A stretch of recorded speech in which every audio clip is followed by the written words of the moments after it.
بسم اللہ الرحمن الرحیم۔ اب پتہ چلا کہ 75 سال سے یہ پاکستان اسلام کا قلعہ کیوں نہیں بن پا رہا ہے اور یہ عمارت کیوں نہیں قائم ہو پا رہی ہے صحیح طریقے سے۔ جب پہلی اینٹ ہی ٹیڑھی ہے تو تھوڑی سی اوپر جاتی ہے پھر عمارت گرتی ہے، اس پہلی اینٹ کو کوئی سیدھا کرنے کے لیے تیار نہیں ہے۔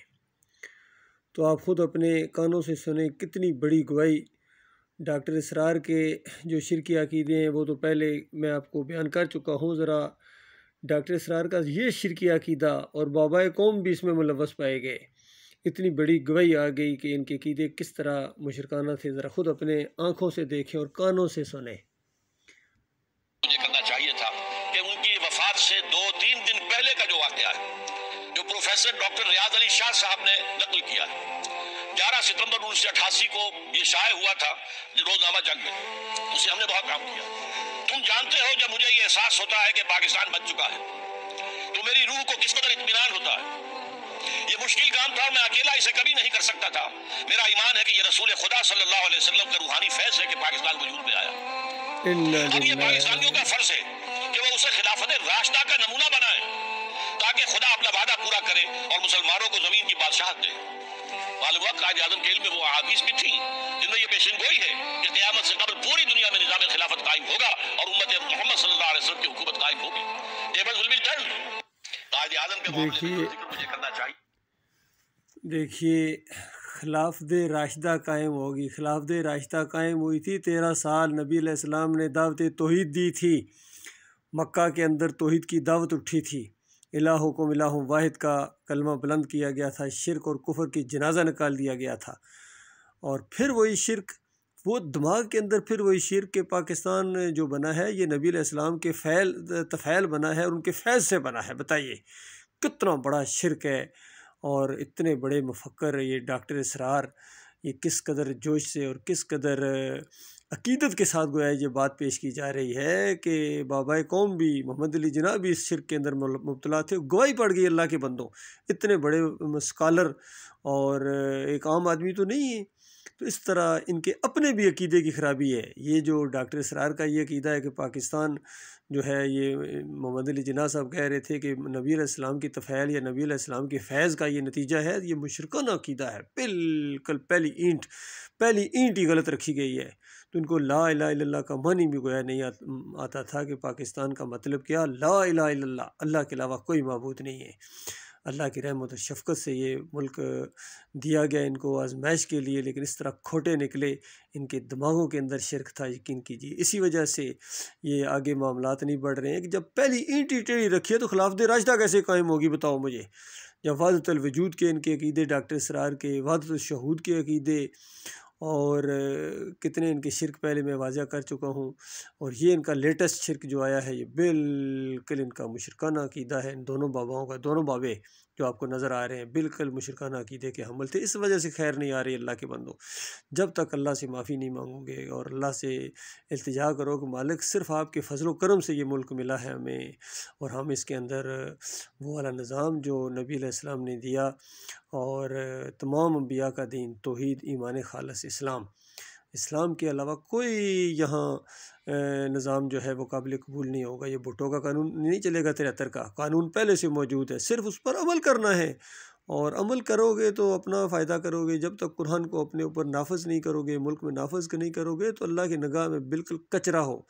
چاہے دنیا والے تمہیں بابائے قوم اور قائد اعظم اور قائد ملت اور مفکر اسلام کے لقب دیں، لیکن اللہ کی نگاہ سے بالکل کچرا ہو اور کوئی تمہاری وقت نہیں ہے۔ یہی یہود و نصارہ کا کہا گیا تھا کہ یہودیوں، بے ایمانو اور نصارہ، تم ایمان کے دعوے کرتے ہو اور اللہ کے لاڈلے اور پیارے ہو، جب تک تورات کو نافذ نہ کرو اور انجیل کو نافذ نہ کرو اپنے اوپر، اللہ کی نگاہ میں تمہاری کوئی ویلیو نہیں ہے، کچرا ہے۔ بالکل یہی بات اس آخری امت کے لیے ہے۔ جب تک یہ قرآن کو نافذ نہ کریں، آج زمین کا ایک انچ حصہ ایسا نہیں ہے جس پر اللہ کی قانون نافذ ہو اور قرآن پوری طرح وہاں کا قانون ہو۔ کوئی ایک انچ حصہ دکھا دو، کہیں گنبد کی بجاری، کہیں مورتیوں کے بجاری، کہیں تصویروں کے بجاری، کہیں جمہوریت کے بجاری، کہیں پیروں کے بجاری، کہیں دولت کے بجاری، کہیں ملک کے بجاری، قوم کے بجاری، ہر چیز کے بجاری ہیں سوائے اللہ کے۔ تو اللہ کے بندو جب تک اپنا یہ پہلی اینٹ سیدھی نہیں کرو گے، اللہ سے توبہ کرو، معافی مانگو اپنے مالک اور خالق سے، ورنہ یاد رکھنا ہمیشہ کی آگ میں جلنا پڑے گا۔ جو ایمان خالص کے بر نہیں تھے، شرک کے ساتھ گئے ہیں، مر گئے، وہ تو گئے فارغ ہو گئے، آگ کے اندر اتر گئے، اور جو باقی رہ گئے ہیں ان کی اب باری آئے گی، بار بار ان کی باری آتی جائے گی، جو مرتا جائے گا آگ میں، چاہے وہ سونے کے دروازے لگانے والے ہوں، نظام مصطفیٰ کے فریب دینے والے ہوں، یا مدینہ ریاست بنانے کے خواب دکھانے والے ہوں، اس کے بعد مزاروں کے سامنے سجدے کرنے والے، رکوع کرنے والے، چادریں چڑھانے والے، عرس اور میلے کرنے والے، چاہے کوئی ہو، سارے کے سارے اس کے اندر ملوث ہیں، اور بڑے لیول پر کوئی آواز اس شرک کے خلاف نہیں اٹھتی ہے کہ ظالموں مشرکو یہ کیا باٹی میں کیا رکھا ہوا ہے تمہارا بت، یہ اس کو پوجتے ہو، داتا کہتے ہیں اس کو، کوئی بری امام ہے تو بری امام کی کھوٹی کی رسمت کھری کرتا ہے، کوئی غوث ہے، کوئی خواجہ غریب نواز ہے، کوئی گولڑے والی سرکار ہے، بتاؤ کون سا شرک ہے جو تمہارے اندر نہیں ہے قوم کے لوگوں؟ تو اس طرح روح نکال دی ان ظالموں نے۔ اصل مجرم یہ ہیں جو بڑے بڑے مفکر کے روپ میں آئے ہیں، قرآن پوری زندگی کہتے ہیں قرآن اکیڈمیاں بنا دی ہیں، لیکن اتنا بھی نہیں پتہ ہے کہ یہ کہنا کہ نبی علیہ السلام کے فیض سے یہ چیز ملی ہے، یہ مشرکانہ عقیدہ ہے، واسطے وسیلے کا عقیدہ، بے حق فلاں بے حرمت فلاں کا عقیدہ،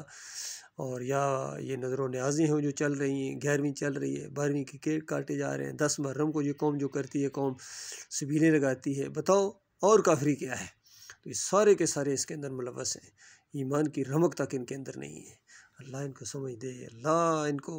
ہدایت دے۔ دعا بھی ہے، غصہ بھی آتا ہے کئی دفعہ ترس بھی آتا ہے، یقین کیجیے کتنا کچھ کرنے کے بعد بھی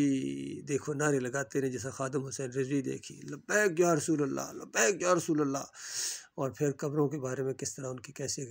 غلیظ عقیدے تھے، کہتے ہیں جب بھی داتا صاحب جاتا ہوں ذہن میں جو رکھو حاضر ہوتی ہے سب کچھ۔ پھر اس طرح کس طرح کتنے لوگوں کے عقیدے خراب کرنے کے بعد پھر ساتھ ساتھ جنت کی بھی وہ سہانے خواب دکھاتے رہے کہ نبی علیہ السلام وہاں ہوں گے، نبی علیہ السلام کے پاس بیٹھو گے، جنت پہ پہنچو گے تو پاس بیٹھو گے نا۔ اللہ تعالیٰ نے اس جنت کو حرام کر دیا ہے ایسے لوگوں کے اوپر، مشرکانہ عقیدے رکھنے والوں کے اوپر، جو اٹھتے بیٹھتے یا علی مدد، یا غوث مدد، یا گولڑے والے مدد، یا پیر بابا مدد۔ بتاؤ کس طرح یہ اللہ فرمایا مواتن غیر احیاء، یہ مردے ہیں، ان کے اندر زندگی کی رمق تک باقی نہیں ہے۔ وما یشعرون ایان یبعثون، تمہاری کیا خبر ہوگی، ان کو اپنے بارے میں کچھ پتہ نہیں ہے۔ تو اللہ تعالیٰ قوم کو سمجھ دے، اور خاص کر ان پیروں اور مولویوں کو اللہ ہدایت دے۔ جب تک یہ ٹھیک نہیں ہوں گے کوئی خیر نہیں آ سکتی، جب تک فضل الرحمان ٹھیک نہیں ہو، طارق جمیل ٹھیک نہ ہو، تقی عثمانی، ڈاکٹر اسرار تو خیر مر گئے شرک کے اوپر، باقی جو بچے ہیں چاہے علی انجینئر ہو، جتنے بھی ہیں جو شرک پر مر گئے وہ تو گئے فارغ ہو گئے، چاہے محمد حنیف ہو، مودودی ہو، ڈاکٹر اسرار ہو، یہ تو گئے فارغ ہو گئے۔ اس سے پہلے اشرف علی تھانوی تھے، گنگوئی تھے، اور جتنے بھی اعلیٰ حضرت ہوں یا ابو اللہ ہوں، جو بھی جن کے شرک واضح کر دیے گئے، اب وہ رحمۃ اللہ علیہ نہیں رہے ہیں۔ باقی جو باقی بچ گئے ہیں ان کے لیے موقع ہے تلافی کا، یہ توبہ استغفار کریں سچی۔ میرے بھائیوں میں آپ کا خیر خواہ ہوں، میں کوئی مولوی نہیں ہوں، کوئی پیر نہیں ہوں، آپ کا بھائی ہوں، اور آپ کے اس مشرکانہ عقیدوں کے اوپر میں اکڑتا ہوں، کیونکہ اللہ کی کتاب کا یہ آخری فیصلہ ہے کہ انہ من یشرک باللہ فقد حرم اللہ علیہ الجنہ، جس نے اللہ کے ساتھ شرک کیا اس پر جنت حرام کر۔ اور کہیں فرمایا ان اللہ لا یغفر ان یشرک بہ ویغفر ما دون ذلک لمن یشاء، اللہ کے یہاں معافی نہیں ہے شرک کی، اس کے علاوہ پھر دیکھیے یہ جو پوسٹ آپ کے سامنے اللہ وارث لکھا ہوا ہے، اس کے اوپر قرآن کی آیت بھی اوپر لکھی ہوئی ہے کہ جس کا ترجمہ یہ ہے کہ بے شک ہم ہی تمہیں زندگی دیتے ہیں اور ہم ہی تمہیں موت دیتے ہیں اور ہم ہی تمہارے وارث ہیں۔ لیکن آج بسوں کے اوپر، ویگنوں کے اوپر، ہر جگہ میں دیکھتا ہوں کہیں علی وارث، کہیں اللہ نبی وارث، اس طرح ہر مشرکانہ جو ہے نا ان کی عقائد ہر جگہ سے چھلکتے ہیں۔ لہٰذا توبہ کرو، معافی مانگو، اللہ تعالیٰ تمہیں معاف کر دے گا۔ لیکن شرک کے اوپر موت آ گئی تو ہمیشہ کی آگ میں رہنا پڑے گا، انہیں مولویوں اور پیروں کے ساتھ، انہیں اکابرین کے ساتھ، واپس نہیں آ سکو گے۔